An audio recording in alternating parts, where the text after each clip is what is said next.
Fala galera, professor Lucas Luiz na área e hoje eu vou falar com vocês de alguns pontos que eu, segundo a minha experiência, considero que você precisa ter mais cuidado no edital da Petrobras. Pontos muito importantes, fica comigo até o final desse vídeo que tem dicas que vão ser fundamentais, que podem mudar completamente o seu jogo dentro desse edital e dentro dessa prova. Não menos importante, já deixa seu like, se inscreve no canal, ativa o sininho das notificações para não perder nenhum dos nossos próximos vídeos. São dicas muito importantes que você vai receber durante as próximas semanas nessa contagem regressiva para o próximo edital da Petrobras. E sem mais enrolação, bora pro vídeo!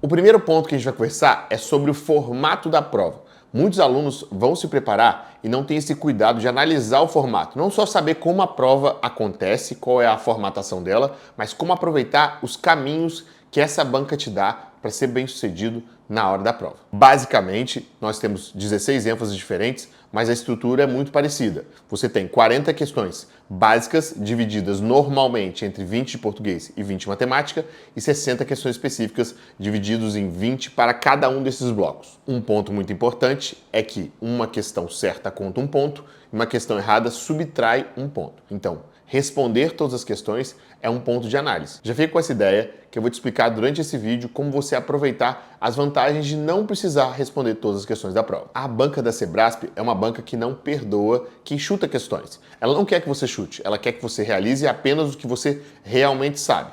E ela tem um comportamento de não cobrar com a mesma profundidade que as outras bancas. Então, se você está começando a estudar agora, está achando que não vai ter tempo, a banca da Sebrasp é uma grande vantagem para você e você vai entender o porquê. E diferente da banca anterior, que era a Sesgran Rio, dentro da prova da Sebrasp, as 40 questões básicas, elas contam na sua pontuação.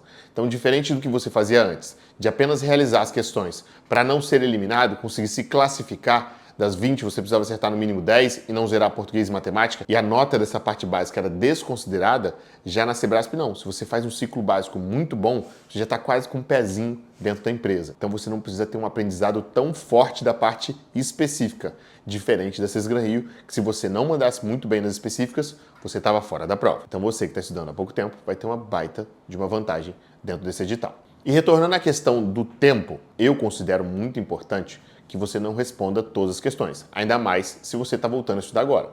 Por quê? Porque cada questão errada vai subtrair um ponto da sua prova. Então, eu considero que entre 15% e 20% de questões não respondidas é um número interessante. Lucas, me explica isso que eu não entendi. Então, olha só, você não pode chutar questões, se você chuta e erra, você subtrai pontos, beleza? Então, se você não pode chutar, o ideal é que você, em algum desses blocos, deixe questões sem responder. Então, se a gente coloca lá aquela divisão e você está estudando de forma organizada, primeira parte básica, né? Português e matemática, bloco 1, 2 e 3, na hora que você estiver resolvendo as questões, você vai perceber que alguns blocos você tem mais facilidade e outros mais dificuldade. E você precisa gerir o seu tempo para responder a quantidade certa dentro de cada um desses blocos. Então, o que eu te recomendo? Tem mais facilidade em português? Responda mais questões de português. Ah, Lucas, em português é a minha melhor parte. Então deixa ali uma, duas no máximo sem responder. Matemática tem mais dificuldade, então você vai ter uma gordura para não responder algumas questões. Sempre preservando as 15 questões, né? No máximo entre 15 e 20 questões sem resposta dessa prova. Então você precisa equilibrar isso dentro do que você tem. E eu recomendo o quê? Passe pela prova e vá fazendo essa contagem. Ah, deixei 3 em branco em português. Você está monitorando ali que você vai deixar entre 15 e 20 questões, para que esse número nem passe e nem seja muito menor. E claro, se a prova vier mais fácil e você sentir confiança em responder mais, ok, mas toma cuidado. Essa avaliação do que é importante responder e do que não é importante responder te dá muita vantagem. Lucas, eu quero entender melhor isso. Vamos lá. Compara uma pessoa com muita teoria, com muito conteúdo, que não sabe dessa importância de gerir as questões. Galera, percentual muito baixo de pessoas sabe como proceder, sabe como realizar uma prova da Sebrasp. Eu fiz algumas enquetes com os alunos e pouquíssimos estão fazendo esse edital pela segunda, terceira vez. Muitos são marinheiros de primeira viagem e não vai assistir esse vídeo até o final. Então olha só, uma pessoa com muita teoria, que responde a prova toda, e você, que sabe como proceder, que está voltando a estudar agora, que estudou menos, mas sabe como realizar a prova, vai ter muita vantagem de sair na frente dessa pessoa. E a gente está falando de um edital gigantesco, onde muitas oportunidades estão vindo. Então, um detalhe como esse vai fazer toda a diferença na hora do seu resultado final. E linkando com isso, outro ponto muito importante é o seguinte. Quando você gere essa questão de não realizar todas as questões, você está pegando uma prova que tem 100 questões para um espaço por volta de 4 horas. Então você tem entre 2 e 3 minutos para realizar cada questão. Se você deixar em branco entre 15 e 20 questões, você vai ter quase 1 minuto a mais para solucionar questões mais complexas que vão demandar mais energia de você. Então você está, além de economizando pontos de questões que você erraria e subtrariam da sua nota, você está investindo mais tempo na parte que de fato você vai responder e que vai te gerar um resultado muito melhor. Olha a diferença, gente. Além de você trabalhar com inteligência, você vai economizar tempo para fazer as questões mais importantes que você precisa. Além de você marcar as questões que você não respondeu, você precisa monitorar o seu tempo de prova. Então é importante você contabilizar quantas você já respondeu, sabendo que você tem 100 questões. Por quê? Porque o nervosismo também pode te atrapalhar. Tempo de controle do gabarito, muitos alunos às vezes ficam ansiosos e têm pouquinho tempo, erram. É muito comum, gente, eu receber mensagens de pessoas: professor, não me atentei no gabarito, acabei cometendo alguns delitos ali, não acertei, esqueci, troquei. Então faça com carinho, administre o tempo para você preservar entre 20 a 30 minutos para um preenchimento tranquilo do gabarito da prova. Seguindo na linha do cuidado, a segunda dica que eu vou te dar é sobre o cuidado em qual cargo escolher. Eu recebo infinitas mensagens perguntando qual vai ser a nota de corte, qual cargo eu preciso escolher, estou na dúvida, professor, se eu faço operação, se eu faço laço. É uma infinidade de combinações que a Petrobras dá e às vezes as pessoas ficam um pouco mais seduzidas a seguir para cargos com maior volume de vagas. E aí eu falo, você está avaliando o que você realmente tem mais talento, que você leva mais jeito? Porque essa avaliação ela é muito importante. Além do local onde você vai trabalhar, o que você vai exercer por toda uma vida, que a Petrobras é um plano de longo prazo, você também precisa pesar a sua história, o seu background, o que você aprendeu durante a sua vida, o que você tem mais facilidade. Essa análise faz toda a diferença. Você acha que eu, na hora de fazer o concurso, eu não pesei isso? Claro que eu pesei. Eu tinha uma bagagem técnica menor e tinha mais facilidade nos conteúdos de exatas. Então eu fiz o quê? Eu analisei o edital e escolhi qual era o cargo que me valorizaria, que me daria mais vantagem. E você que está me assistindo precisa fazer essa mesma análise. Isso é essencial para um bom resultado da prova. Não tem como você escolher, porque um cargo tem muito mais vagas, algo que não faça sentido para você. Então você precisa escolher pensando nisso. E aí eu divido isso em alguns blocos. Vamos dividir em 4 para que você entenda esse raciocínio comigo. Lastro, operação e inspeção. São cargos de disciplinas múltiplas. Lastro tem muita física e matemática. Operação, física, química, instrumentação, um pouco de mecânica. Inspeção, você vai ter física, química, mecânica e detalhes de instrumentação. Quando você fala desses cargos, eles são cargos que valorizam muito pessoas que tiveram um bom ensino médio na parte de exatas. Então, se você estudou para o Enem, você já tem uma facilidade maior em física, química, pesa muito esses cargos, porque esses cargos eles vão te valorizar. Foi assim que eu escolhi e eu recomendo que você faça o mesmo. E aí, Lucas, eu estou na dúvida qual desses 3 eu devo fazer. Então aí você vai pesar, lógico, o número de vagas, você tem a mesma facilidade, isso é importante você analisar, mas eu te recomendo que você pegue provas anteriores desses 3 cargos e faça como teste para que você perceba em qual dessas provas você se sente mais confortável em realizar as questões. Isso vai ser um baita de um termômetro para você saber qual desses cargos escolher. Essa é a nossa primeira análise. Agora a gente tem manutenção. E a gente tem manutenção e PCM eu vou falar em seguida. Se você é uma pessoa que tem experiência da indústria, se você já trabalha com normas, se você é um técnico de segurança com experiência longa de área, conhece normas, conhece NRs, você conhece da prática da atividade, a gente não ignora essa experiência sua porque ela faz muita diferença no seu aprendizado. Se você fez um bom curso técnico, IFES ou Senai, fez boas instituições que te deram uma boa bagagem, você precisa pesar isso, porque vai fazer muita diferença na hora da sua prova. Ah, eu sou técnico em eletrotécnica, tenho 10 anos de experiência em companhias externas, fora da Petrobras, mas eu quero operação porque a operação tem mais vagas. Tá, você quer trabalhar com operação? Você tem facilidade em física e química? Isso vai te ajudar ou vai te atrapalhar? Essa análise você precisa fazer, porque se você não fizer essa análise, você pode cair pelo caminho e isso pode te atrapalhar muito. Então, esse é um ponto de atenção muito grande, que todos vocês que estão me assistindo precisam analisar. Valorizar os seus pontos é com certeza um grande diferencial. Aí já para a parte de PCM. Quando a gente fala de projeto, construção e montagem, você tem a parte de projetos mais específica e alguns detalhes diferentes no edital. Então, você que está me assistindo precisa pesar isso também. Por quê? Porque muitos de vocês podem ter trabalhado numa empresa que está trabalhando com projetos e isso é uma qualidade que poucas pessoas têm. Quantas empresas que estão diretamente relacionadas a projetos você tem no Brasil? Então você vai estar competindo com pessoas que não têm a mesma experiência e a bagagem que você. E geralmente são ênfases com baixo número de inscrições. Então, geralmente tem um percentual de concorrência um pouco menor. Então, se você já tem essa predisposição, já tem essa experiência na área de projetos, eu entendo que você precisa olhar os cargos de projeto de construção e montagem com mais carinho.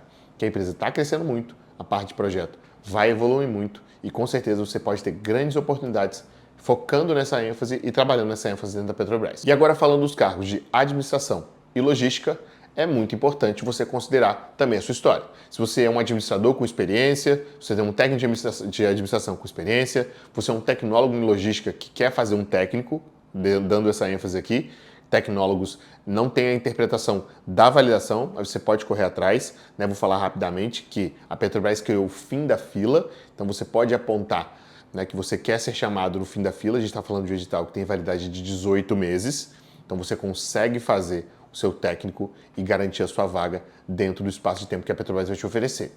Então fica tranquilo, se você quer fazer a prova, você vai conseguir. Então se você tem esse cargo e tem uma experiência, você precisa escolher ele, né? Você pese sempre os conteúdos que estão no edital e qual deles você se identifica mais. Essa conta vai fazer muito mais sentido para você. Agora eu vou falar um pouco sobre a localidade. De novo, um peso eu vou dar aqui. Quando vocês escolhem as localidades, muitos escolhem pela proximidade e depois pelo número de vagas e pelo interesse das pessoas. Se você está há bastante tempo sem estudar, quer muito trabalhar na Petrobras, alguns locais eles geralmente não têm o mesmo interesse. Acredito eu que Pojuca pode ter um percentual de concorrência menor, a região do Sul também é uma região menor, a parte do Sudeste geralmente tem uma concorrência mais densa, mesmo tendo mais vagas. Então isso pode gerar um interesse muito grande de várias partes do Brasil. Então se você quer só entrar na empresa de alguma maneira, você quer ser funcionário de Petrobras, não está preocupado em relação à localidade, analise o Sul e Pojuca, porque podem ter oportunidades incríveis. Por quê? Hoje eu considero que esse é um edital híbrido. Ele tem características de um edital nacional para você poder fazer no Brasil todo, mas existe a desvinculação do local de prova. Então você pode aplicar de um estado para outra região muito distante, então te dá a possibilidade de garantir locais com interesse menor e assim uma facilidade maior na hora de entrar e também uma nota de corte menor, que pode ser muito bom para você que quer com muita vontade entrar na Petrobras. E como dica final, e aqui eu considero mais importante, estamos próximos da prova, estamos em pós-edital. Você que está me assistindo, eu vejo muitos alunos falando assim, porque eu me identifico mais com o estudo da parte teórica. Gente, a parte teórica, ela não gera frustração. Ouve bem o que eu estou te falando. A parte teórica, ela não gera frustração. Porque você lê, observar exemplos resolvidos, é muito confortável, gostoso de estudar assim. Você está vendo as pessoas resolvendo, você está ali lendo a teoria, fazendo resumos, mas isso não aprova as pessoas. Ouçam alguém que, aos 19 anos, foi aprovado com estudo de questões. Alguém que acompanha muitos alunos que estudam por questões. A teoria, ela é para você recorrer em caso de dúvidas, mas o foco precisa ser questões. Mas, professor, como assim questões? Eu recomendo que você utilize questões resolvidas em vídeo. Então, você acompanhar a resolução de um professor, você vai desenvolver um algoritmo. Você vai desenvolver a forma de resolver. Você vai entender os caminhos pelos quais o professor passou com o raciocínio e vai construir algo parecido no seu cérebro. Essa é a mágica de um concurseiro. Eu ouço muitos professores falando por aí que preferem teoria, que você tem que ir inserindo aos poucos questões.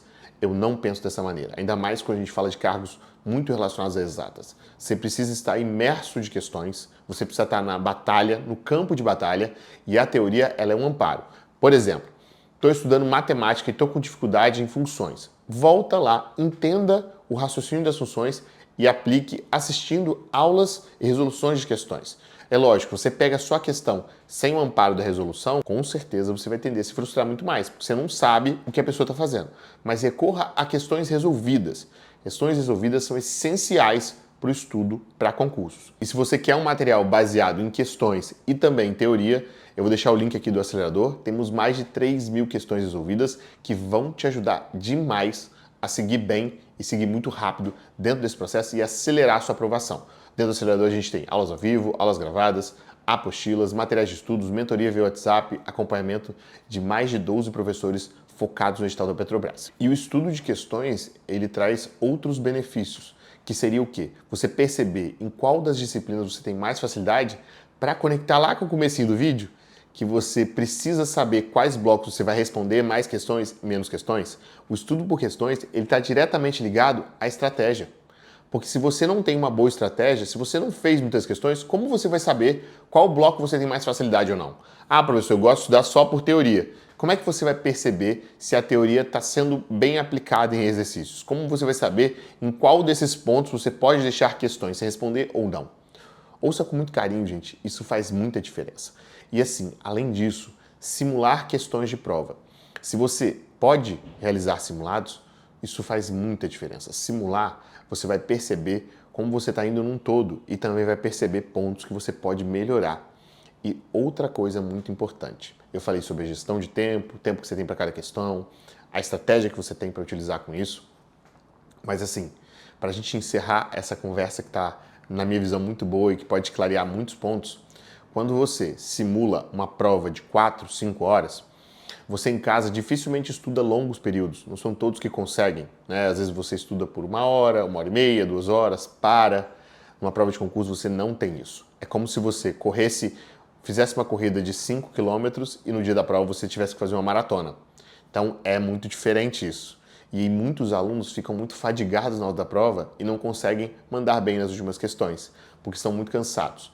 Então eu recomendo que você faça muitas provas anteriores, que você faça simulados, que você tente cada vez estudar períodos mais longos, exatamente para conseguir simular algo muito mais próximo com a realidade de prova. Isso vai fazer toda a diferença no seu processo de estudos. Eu espero ter te ajudado. Tamo junto. Até o próximo vídeo.